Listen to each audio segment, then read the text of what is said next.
Welcome to Healing Sound Movement Television. My name is John Consemulder.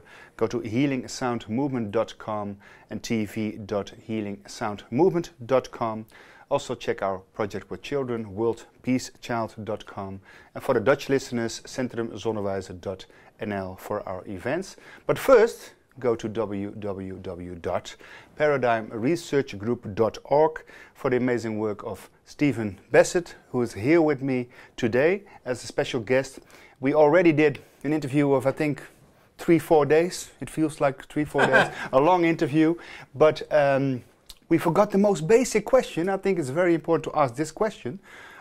Stephen, can you tell the listeners, the viewers, what your program is about at Global BAM? You're here in the Netherlands, in Amsterdam on Saturday. I know it has something to do with disclosure and something to do with Congress, but please elaborate. Yes, speaking in Amsterdam, I think the information is up at paradigmresearchgroup.org. There is a link to the Europe tour schedule. Yes. And I'm sure it's also up here in the Netherlands. This is part of a 7-nation, 12-lecture tour that ends in Berlin on the 23rd, I think, 22nd. What's happening is this, that Paradigm Research Group is involved in a project called the Congressional Hearing Initiative, which is going to launch later this year. And this initiative is a long time in the making. Actually, it's the culmination of 18 years of the activism of PRG. A lot of people involved with it. And it has the potential to finally end what we call the truth embargo, putting the United States government in a position where it finally has to tell the truth, acknowledge the ET presence. That is called the disclosure event. And I've been talking about this in France, Portugal, Spain, Norway, and soon in Germany,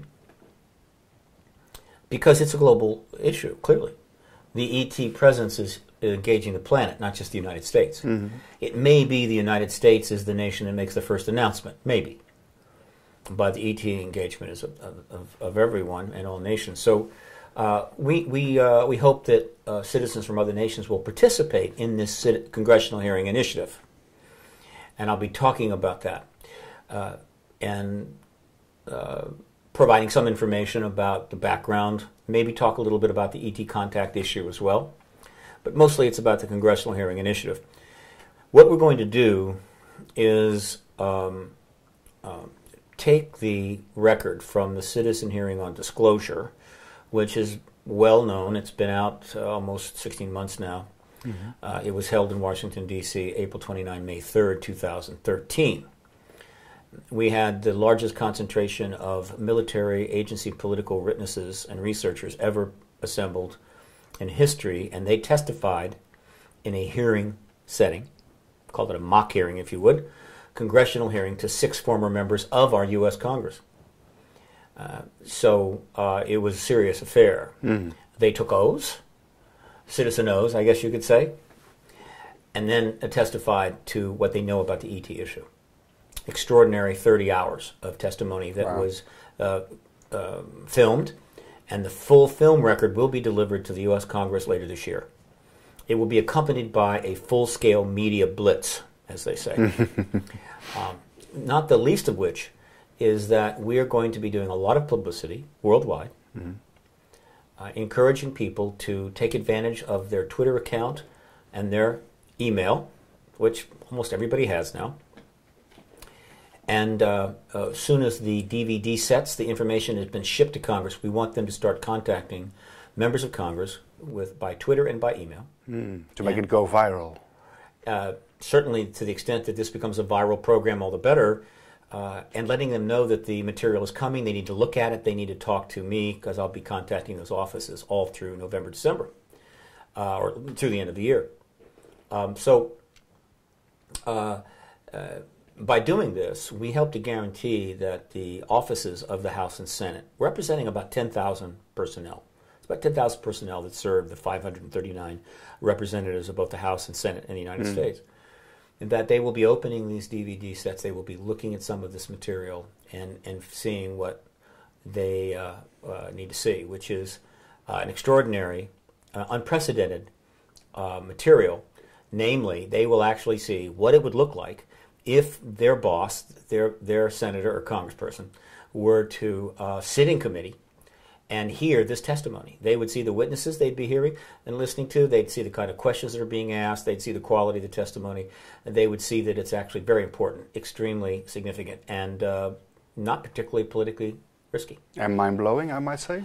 Mind-blowing, certainly. Ultimately, it's mind-blowing, but for sophisticated people, your mind isn't blown. You're just affected, and you are called to action. Yeah, like a parachute. It works better when it's open. Exactly.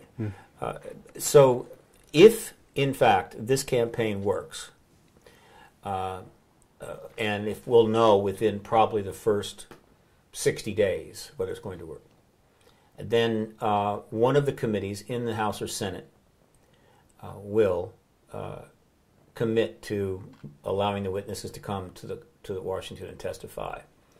When that happens, based upon what I know about Washington political media,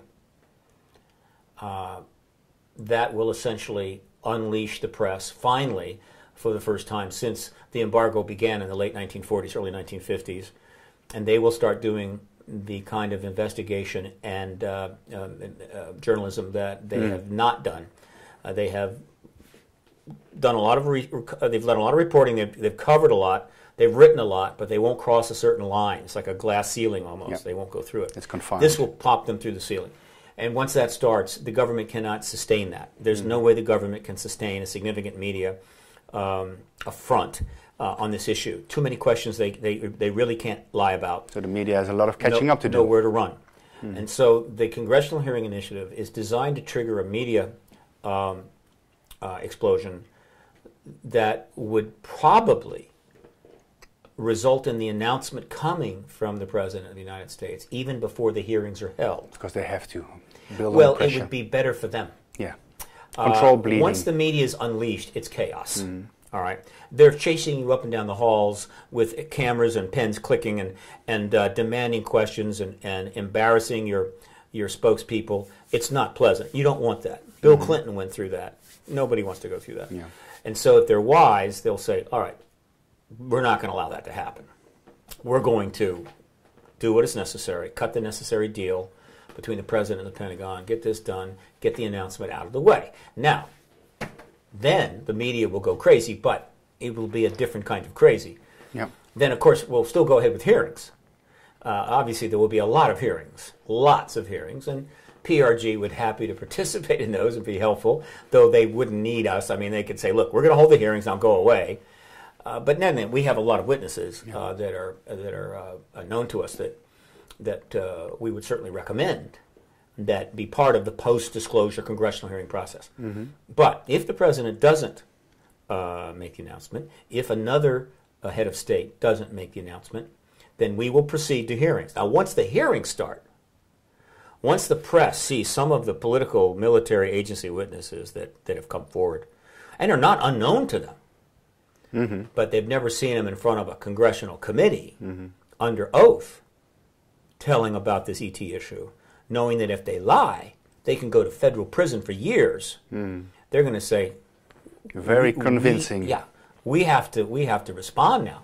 We can't pretend this is all an illusion anymore. We can't worry about whether I'm going to lose my job or the publisher's going to fire the editor. At this point, it's the biggest news story in history. So if the hearings get underway, that's the ball game. And based on the time frame, roughly the time frame for the Congressional Hearing Initiative as planned, on paper, looks good. We would see disclosure sometime in February of 2015. So this might be the game changer of the century. Well, it would be the biggest event in human history, most profound event in human history. And that's what I'll be talking about in Amsterdam, right? On the, is it the 18th? I think it's the 18th. Yes, Saturday, the 18th. Saturday the 18th. And I hope some people will join us there and check it out online. I'm sure you can provide the information, the address for that. So we would love to see some tweets and emails coming in from the Netherlands to members of Congress. They could tweet and email all they want. by and large, they don't know where they come from. So the email will come in, and the person will be saying, we want you to look at the congressional hearing DVDs, the citizen hearing DVDs, rather. We want you to talk to the lobbyist about having hearings. We want hearings. And that's good. That's what we need to see. Thousands of them. We need to see thousands of these coming through every office on the Hill. That will, of course, generate the press. The press will then put even more pressure on the Congress until somebody makes a decision. All right, let's hold these hearings. By the way, the last time they held hearings on the ET issue, the real ET issue, not are there microbes in space somewhere, but ETs, 45 years ago, 1968. Wow. That is how long the Congress has been silent on this issue. My birth year. That is long ago. Lucky man. I'm young. I wish that was my birth year. So that's what's happening coming up in the Netherlands. I'm really glad to be here. It's been a wonderful stay. It's my second time in the Netherlands, and wonderful people, open-minded people, and I'm sure that there are plenty of people in the Netherlands that want to know the truth now. About One small question before we end. When you mentioned the Paradigm Research Group has a lot of witnesses that might come forward, is this witnesses to UFOs, ET contacts, abductions? What kind of have they been witnesses of? Of course. And I have to be careful. They're not like they're Paradigm Research Group's witnesses. Okay. These are witnesses known to Paradigm Research Group. Yes. And there's many more than just appeared at the citizen hearing. We had 43 witnesses. There are 100, 200 more. Wow. The witnesses include former Defense Minister of Canada. Paul Hellyer. Paul Hellyer. Yeah. A number of SAC base officers, Strategic Air Command officers, Air Force, highest security clearances, who worked on our missile silos, our missile sites. In other words, they were in charge of the launch control operations for the missile sites. And they saw that didn't work. Where the craft would come down, hang over the site, and turn all the missiles off. Quite impossible. Which is impossible. Theoretically impossible. Can't be done. If it could be, the Russians would do it. So, and then the craft would fly away, and they could turn the missiles back on. This happened a number of times. The media actually has known this. There was a press conference on it in 2010. There's books been written about it. The media doesn't cover it. That's all you need to know about how contained the media is under the hypnotic spell of the truth embargo. When missiles being shut down by some sort of craft that hovers over the base, and then being reported by the SAC base officers that were there, is not something they want to cover because it's about UFOs, and we don't cover that. That mindset, right? That's amazing. That's truth embargo. That's classic stuff. Yep. But they haven't. Now, the goal of the Congressional Hearing Initiative is to create a situation where they have to cover it. So that's the kind of witnesses. We also have pilot witnesses that testify to the thousands of reports that commercial and military pilots have provided to researchers, often anonymously, because both the civilian airlines and the military, back in the 60s going forward, basically said, if you talk about these things you're seeing, you'll lose your flying privileges. All right? That's truth embargo. That's how you shut the pilots up. These men and women love to fly. That's why they do it. And so you threaten to take that away from them, they keep their mouth shut. So what they do is they go and they talk anonymously or privately to researchers. So there's a pilot database that's been put together out there that is available, where you have pilots from the Air Force and civilians talking about these saucers coming in and just hanging around the airplane, seen by the pilot, the co-pilot, and sometimes the passengers in the plane, and just maneuvering around the airplane like it was standing still, parking itself in front of the craft, and then zipping off at 2,000 miles an hour. Cat and mouse. Yeah, that's not Russian MiGs. No. Okay. All right. That's something from somewhere else. We have those reports. Those kinds of pilots are able to testify. We have a number of people who are privy to the Rockefeller Initiative, which may be ultimately the testimony that triggers the press, because this is pure politics, it's sensational, and it involves people that are still aspiring to power. In a few words, Lawrence Rockefeller, who was a close friend of the Clintons, and an advanced-thinking, open-minded man, the good Rockefeller he's sometimes referred to, funded a number of programs dealing with alternative issues of exploration. He knew that the end of the Cold War in '91 opened the door for disclosure, and so in March of '93 he approached Clinton's administration to issue. He wanted to write a letter and submit a report to the president, calling on the Clinton administration to release all the files we have on quote UFOs, which would have ended the truth embargo if all of them had been back released. then. Yes, exactly. And he also wanted amnesty for witnesses who might come forward. The initial approach was done through the Office of Science and Technology Policy. There were reports done. There was a book written. There were researchers brought in. It went on for 3 years. Bill Clinton, of course, knew all about it. His wife, Hillary Clinton, the First Lady, was involved with it. His key aide, John Podesta, was fully aware of it, right, and actually got involved in it with respect to declassification schemes that Clinton wanted to put into place. Good friend Bill Richardson knew all about it. Of course, Al Gore, the president, and they were considered very close, knew about it, right? This went on for 3 years. An inconvenient disclosure, Al Gore would say. Exactly. The press didn't cover it. The press did not cover this. This was not news under the truth embargo, all right? So the Rockefeller Initiative goes on for 3 years. And, of course, Bill Clinton is in a lot of problems all through his administration. Ultimately, he was impeached, but stayed in office. Many of these problems may have been connected to the fact that he was engaging that issue under Rockefeller's request. Nevertheless, he leaves office and George Bush takes over. The thing is, Hillary Clinton still wanted to be president, right? John Podesta went on to found the Center for American Progress. Leon Panetta went on to become Barack Obama's Secretary of Defense and head of the CIA. All of these people are very powerful people that continued forward, put in place, running the country, as it were.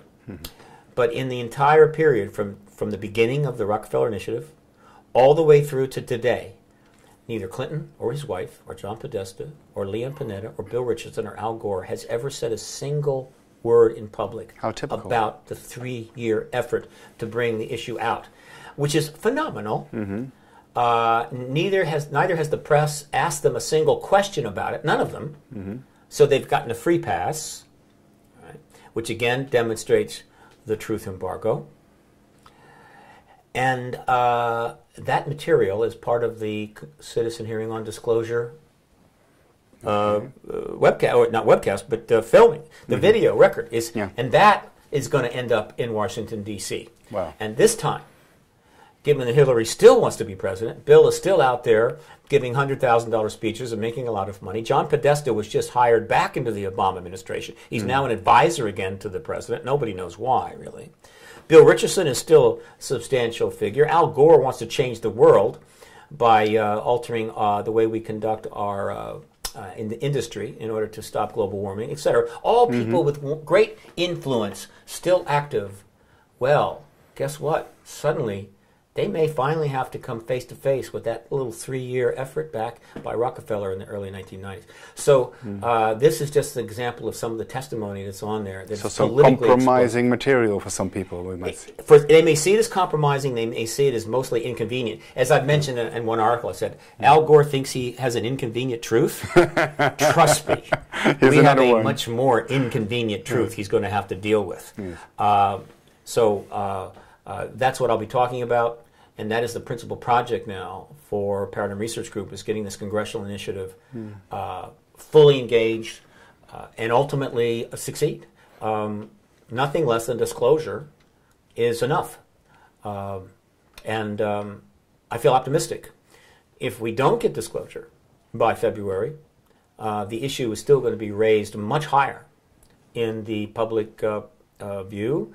It'll get quite a bit of media exposure and could very well trip disclosure outside the U.S., meaning that if the president stays locked up on this, in spite of everything that happens, he might be excluded worldwide. But the effect of all this publicity and everything else may finally convince another head of state in another nation, I'm going to do it. So if he's smart, he would go into the control bleeding mode. Let's do it, because otherwise we have no control over the issue. That's right. Proactive.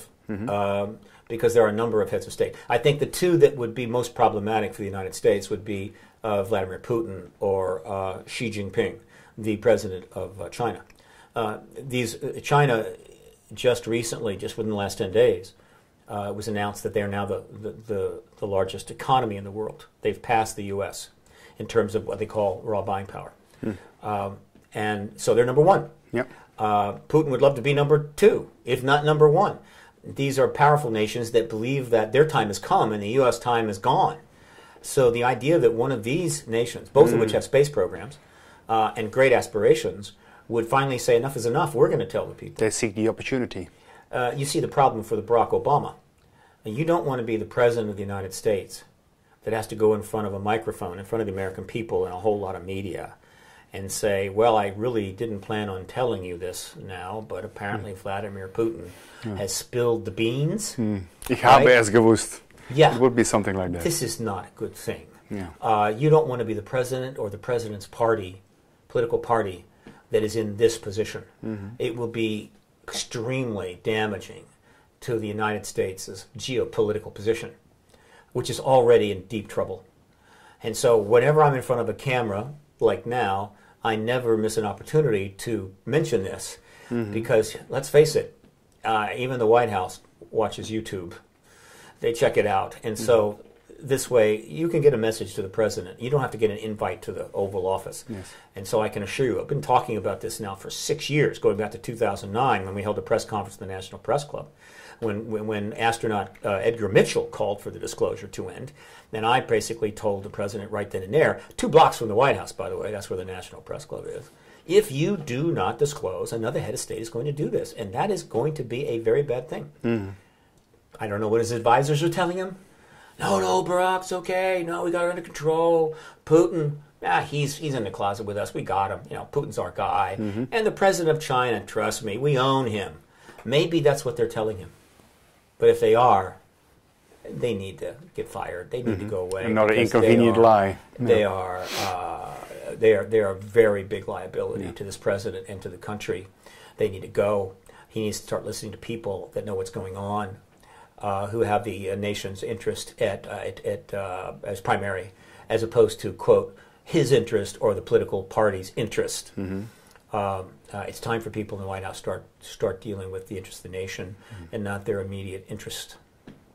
To go from national security to multidimensional security, I would say. I hope there aren't any multi-dimensions. It's already tough enough. It's living in three. Let's keep it here. Spatials, you know. Let's keep it grounded and fix our problems here first. Yes, indeed. Yes, indeed. Okay. Thank you, Stephen. It's my pleasure. Thank you. And see you Saturday. Go to, I think, globalbam.com. Right? There it is. And also go to, sorry, there's another website? Earthmatters.nl, I think. Of course, and go to paradigmresearchgroup.org. And is there another website? Orongo.nl. You can get a ticket.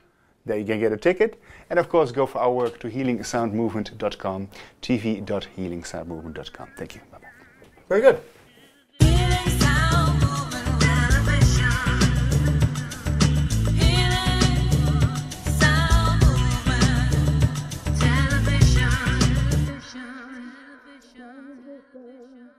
Television.